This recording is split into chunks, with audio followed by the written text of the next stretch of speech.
大家好, ciao Jinjen. Selamat datang kembali di kanal YouTube saya. Oke, uh, sekarang kita akan melanjutkan untuk pembahasan buku Mental Baja Pantang Menyerah karya Chininchu. Oke, dalam kesempatan ini kita bakal sama-sama belajar dari babnya yang kelima dari buku Mental Baja Pantang Menyerah ini. Nah, uh, untuk mental bajang pantang menyerah untuk bab 5 ini dia judulnya adalah menang dengan pemikiran negatif. Jadi satu hal yang perlu kita pelajari di sini adalah bahwa praktisi mental baja, orang yang ngelakuin mental baja pantang menyerah itu mereka nggak kenal yang namanya peraturan untuk mencapai yang namanya kesuksesan. Jadi bahkan di sini kita akan belajar bahwa sebenarnya inkonsistensi itu merupakan salah satu hukum alam dan hal itu juga adalah sesuatu yang sangat berpengaruh dalam mencapai kesuksesan. Jadi kita akan lihat bareng-bareng. Oke, yang kedua yang kita perlu pelajari di sini bahwa seperti judulnya judul bab ini kita lihat bahwa menang dengan pemikiran negatif. Jadi di sini si Chininchu mau katakan bahwa kita sebenarnya bisa berhasil dengan apa adanya diri kita. Nah seperti itu. Jadi siapa kita, kondisi kita saat ini, pemikiran kita saat ini sebenarnya pada dasarnya kita memiliki potensi untuk berhasil. Karena mungkin kebanyakan kita sering mendengar bahwa orang bilang kita harus menjadi orang positif dulu, kemudian berubah baru bisa menjadi seorang sukses. Tapi menurut si Chininchu di buku ini dia bilang bahwa kita bisa menjadi sukses dengan seperti apa adanya kita. Oke, nah di sini dia juga si Chininchu mau kasih tahu bahwa sebenarnya setiap orang itu pasti ada masalah seperti yang kita tahu bahwa dan gak ada yang namanya orang yang 100% dia pasti positif atau 100% dia pasti negatif. Jadi jangan sampai kita merasa bahwa kita ngelihat orang lain, oh dia nih orangnya positif banget dan sepertinya aku orangnya negatif banget dan gak berguna, aku gak mungkin sukses. Sementara dia yang sangat positif sepertinya mungkin dia udah menjadi sukses atau mungkin dia dalam perjalanan menuju sukses tampaknya lebih baik dari diri kita. Kita nggak boleh memakai melabeli diri kita, kenegatifan kita menjadi sebuah senjata buat kita untuk mematikan keinginan sama mimpi kita. Oke, karena kenapa dia juga kasih tahu bahwa sebenarnya bahwa nggak ada orang yang positif banget atau negatif banget dan kita nggak boleh ngerendahin diri kita sendiri. Instead kita harus sebenarnya berusaha untuk berhasil dengan apa adanya kita. Karena sebenarnya Chininchu ini menarik sekali, dia bilang bahwa kita ini sebenarnya sedang nunggu hukuman mati. Jadi ya sejak lahir sampai entar kita meninggal ya kita hidup ini menunggu hukuman mati kita. Jadi ya dia bilang kita untuk bertindak semaunya seperti apa yang kita mau. Jadi dalam artian saya bertindak semaunya adalah kita bertindak bukan berdasarkan standar-standar yang diberikan oleh orang lain, bukan bertindak berdasarkan apa yang orang mau lakuin untuk kita lakuin, seperti itu. Oke. Berikutnya bahwa seperti tadi aku udah bilang ya bahwa emang sukses itu di buku ini di buku Thick Face Black Heart ini dia bilang bahwa sukses itu nggak ada aturan dan dia kasih tahu bahwa sukses itu bisa datang kepada siapa aja, entah dia orangnya rajin atau dia orangnya malas, apakah dia orang yang berusaha sangat gigih atau dia orang yang nggak berusaha, hampir nggak berusaha sama sekali, atau dia mau orang positif atau negatif, ya sukses bisa aja datang ke orang-orang tersebut. Jadi dalam artian di sini kita tidak bukan berarti kayak aku si buku ini bilang bahwa berarti orang nggak usah lah bersikap positif seperti itu ya. Aku nggak bilang seperti itu, tapi di sini kita mau ngelihat bahwa sebenarnya konsep pemikiran negatif sendiri itu udah tepat. Jadi kita nggak perlu harus ngubah jadi positif atau apapun itu. Nanti kita lihat gimana kita bisa ngubah itu untuk menjadi sebuah kesuksesan. Oke. Um, Kemudian kita juga harus tahu bahwa negativitas yang kita punya itu sebenarnya bukanlah penghalang untuk kita untuk mencapai sukses. Sebenarnya mereka adalah sesuatu yang di pemberian kepada kita, yang mana kita harus terima itu.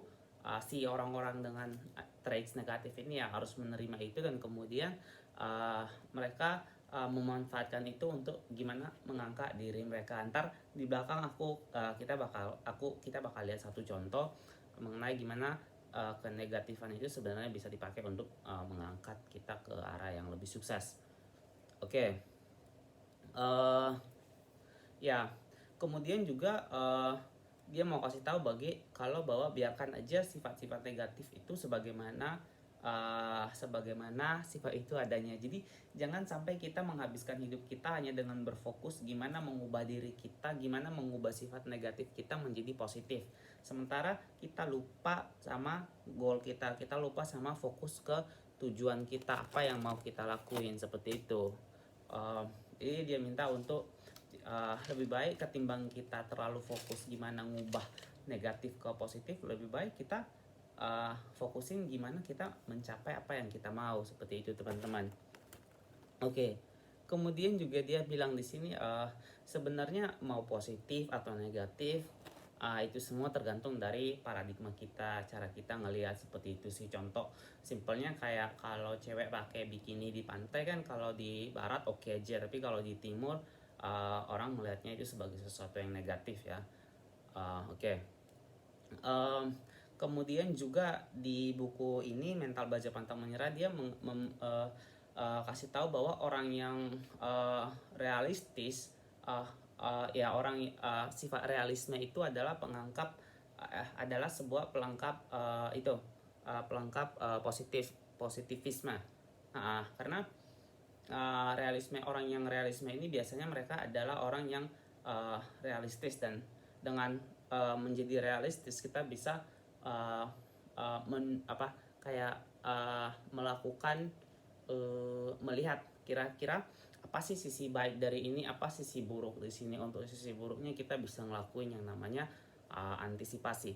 Kemudian juga dia bilang bahwa baiknya bahwa kita nggak boleh jadi orang yang terlalu over optimis, kayak hyper positif gitu. Jadi kalau di contoh di buku ini dia kasih tahu bahwa ada orang yang kayak bukan hampir tapi sama sekali nggak menerima yang namanya kegagalan. Jadi kayak dalam hidup tuh benar-benar pasti berhasil gitu-gitu terus.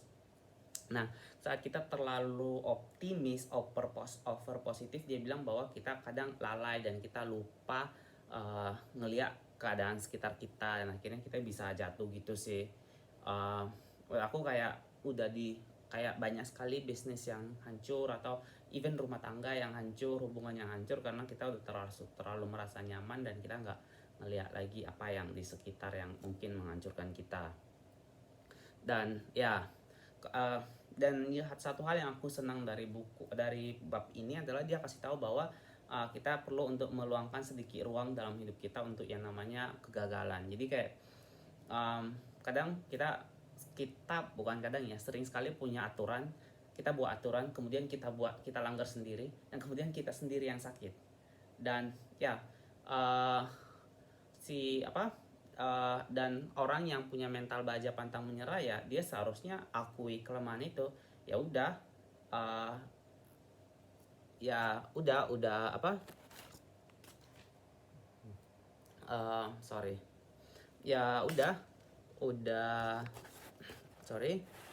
emang udah seperti itu. Jadi ya udah terima aja kayak gitu. Yang penting aku gimana bisa fokus untuk ke goal aku biar bisa terwujud, instead of aku fokus ke hal-hal yang sebenarnya nggak penting, standar-standar yang nggak penting itu. Oke. Terus di sini juga dia kasih tahu mengenai ada kritik yang membangun sama kritik yang ekstrem, karena negativitas cukup dekat dengan yang namanya kritik ya. Jadi dia bilang kritik membangun itu oke, tapi jangan sampai kita memiliki kritik yang terlalu ekstrim. Jadi kayak kita terlalu berlebihan sama mengkritik diri kita sehingga melumpuhkan keinginan kita atau mimpi-mimpi kita, seperti itu. Terus satu hal yang menarik kayak tadi aku bilang di awal bahwa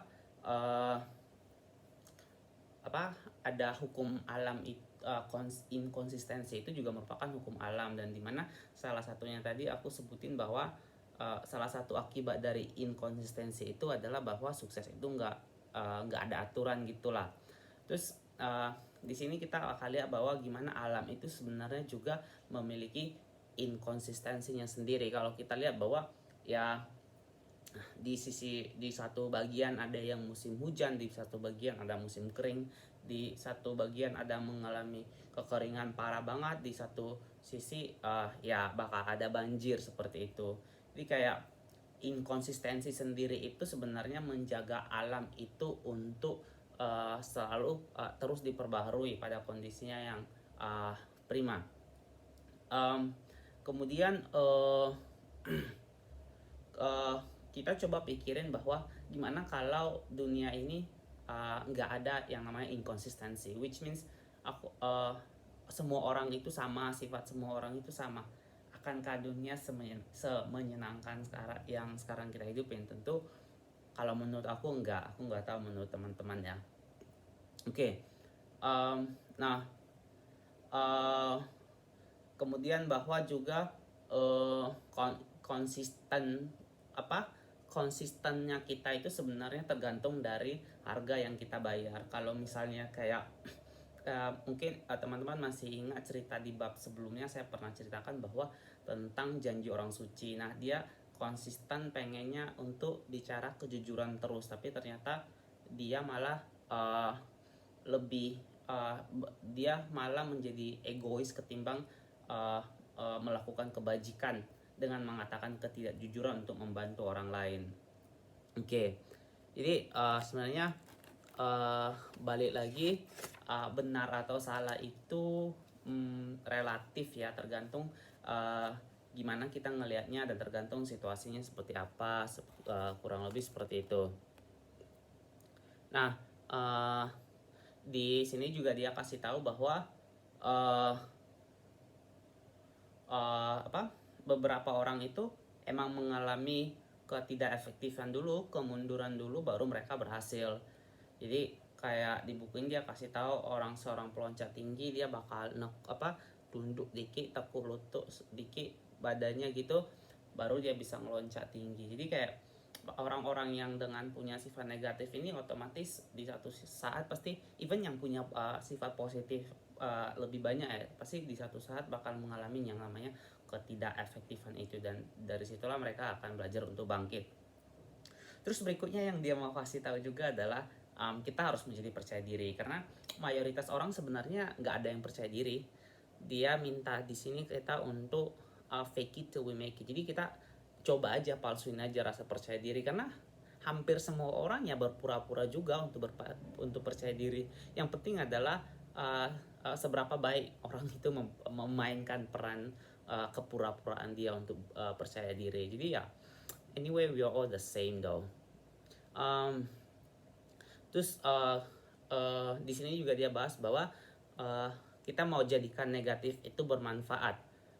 Nah, kayak tadi aku sebelumnya aku bilang mau kasih contoh, aku kenal seorang teman, kalau mungkin kebanyakan orang melihat bahwa bermain video game itu adalah sesuatu yang negatif.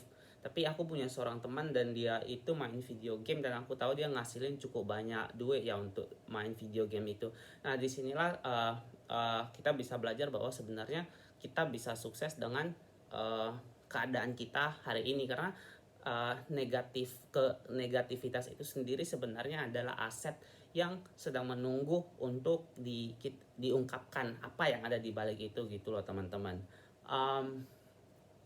Nah, kemudian terakhir ya last two, di sini dia kasih tahu bahwa emosi negatif itu adalah pada saat kita melabeli sesuatu itu berdasarkan perspektif negatif, standar negatif orang lain. Jadi misalnya kayak wanita kalau pulang kerja terlalu malam ya, so it's okay ya, orang kerja emang jam kerjanya seperti itu. Tapi kalau kita pakai standar negativitasnya orang lain yang bilang oh kalau cewek pulang malam cewek nggak benar ya gini-gini, ya udah kayak gitu sih. Nah, kemudian juga bahwa closingnya bahwa kita uh, menjadi negatif, it's okay, it's an asset. Kita gimana terima itu dan manfaatin itu. Kayak tadi teman aku yang main video ya game ya, I'm not ya game, terus game online kalau nggak salah ya, terus dia bisa ngasilin duit seperti itu, bisa menghasilkan itu. Jadi lebih fokus kepada gimana kita bisa capai tujuan kita, goal kita, ketimbang kita fokus untuk gimana ubah diri kita itu jadi positif. Jadi dia bilang kita untuk menjadi orang negatif yang positif, dan disinilah mental baja pantang menyerah itu dibutuhkan. Dengan apa yang kenegatifan yang kita punya, kita mau push, kita mau buat fokus capai tujuan kita, terlepas dari apapun yang orang bilang atau apapun yang diri kita bilang tentang diri kita. Oke, ya, terima kasih.